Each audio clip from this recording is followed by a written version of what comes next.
What's up everyone, Bryce here, also known as Dark Slab, and today we got some more Modern Warfare 3 for you. This time it's a TDM on Underground. The class I'm using is a Scar with Kick and a Silencer. My backup's an FMG9, my perks of Sleight of Hand, Quick Draw, and Dead Silence. And my kill streaks, I do believe, are UAV, Advanced UAV, and EMP. And I would really like to talk about this gameplay today, but I'm not quite sure that this is going to be a Call of Duty commentary. That's right. That, ladies and gentlemen, is what we like to call a bait and switch. You thought this was going to be a Call of Duty commentary, but all of a sudden Street Fighter came in and jacked it. So today I'm actually going to be talking about one of my favorite games to watch and play, and that is Street Fighter.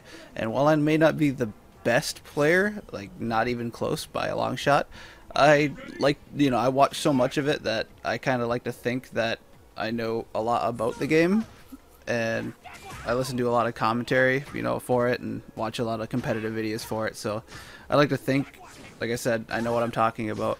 But anyway, what you're seeing on the screen is me playing as Rose, which is the character on the right now. And I'm playing against some guy online who is using the character Adon.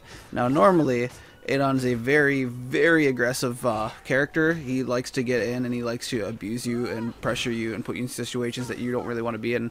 But the guy that I'm playing against right now is playing really defensive, probably the most defensive I've ever seen an Adon player play. So he kind of lets me slow down the game to the pace where I want to see it at, and that means it really gives me, as Rose, who is a very defensive player, an advantage.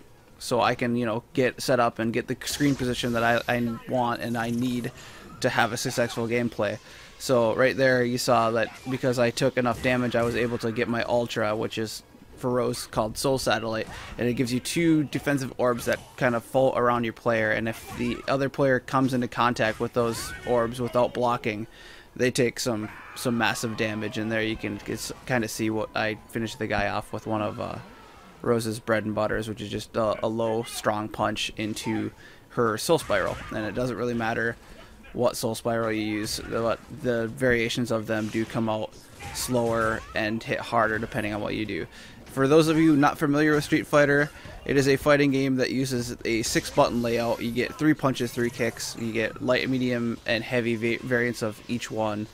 And like I was saying, the crouching strong, which is the crouching medium punch, is a very good move for Rose. It has high priority, it comes out fairly quick, and allows you to actually follow up with a couple of different ones of her specials. You can follow up with, I think, all but the Soul Throw, but the Soul Throw is an air move and usually is used as an anti-air. I think I can show you an example of it later on in this when I go on to the second match, which is going to be once again me playing as Rose, but this time against a T-Hawk player. But getting back to this game, I had this guy in quite a good position, and then he kind of just dive kicks in and then random ultras me, and I wasn't quite expecting that, so I ended up losing round 2.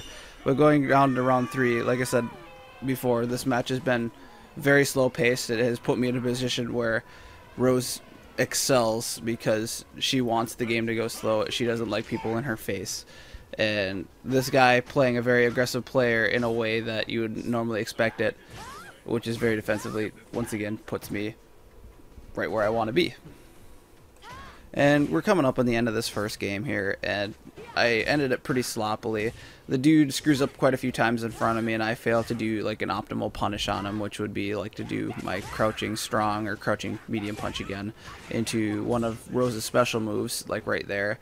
And the guy, I just didn't capitalize, but I ended up getting lucky in the end, and you can see that I win. What happened right there is, lately, that I've noticed since the arcade edition of Super Street Fighter came out, Rose had a tendency to miss Soul Spiral after her crouching strong, and I don't know if they modified the pushback on it or not, but I usually can follow up a Soul Spiral with her super, and you'll see that, I crouching strong, Soul Spiral riffs, and then I still input the super because I expected to hit, and I ended up screwing up in the end.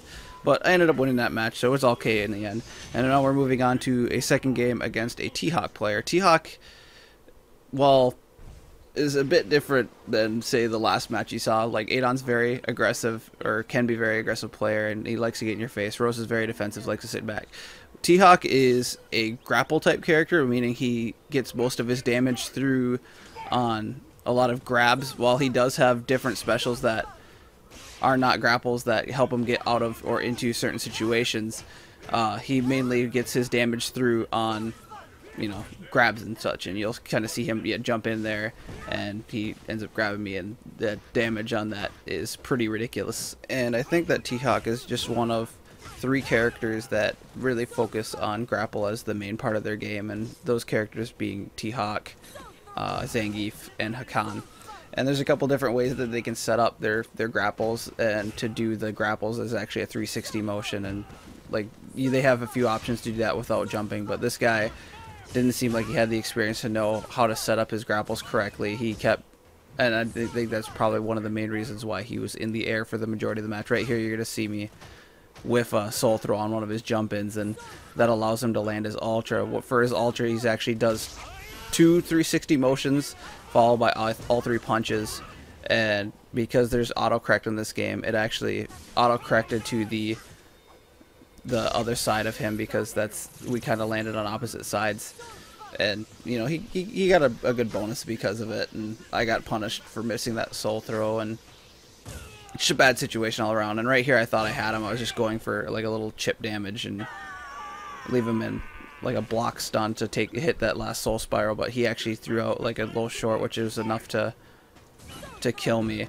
But my ball and my move hit him at the same time, and so you see that rare situation where it's actually a double KO, and that's one of, I think that's probably the second time that's ever happened to me online, or ever in that case. You rarely see double KOs in Street Fighter 4. But I kind of rallied back and used my ultra here to kind of make a push to actually win this game.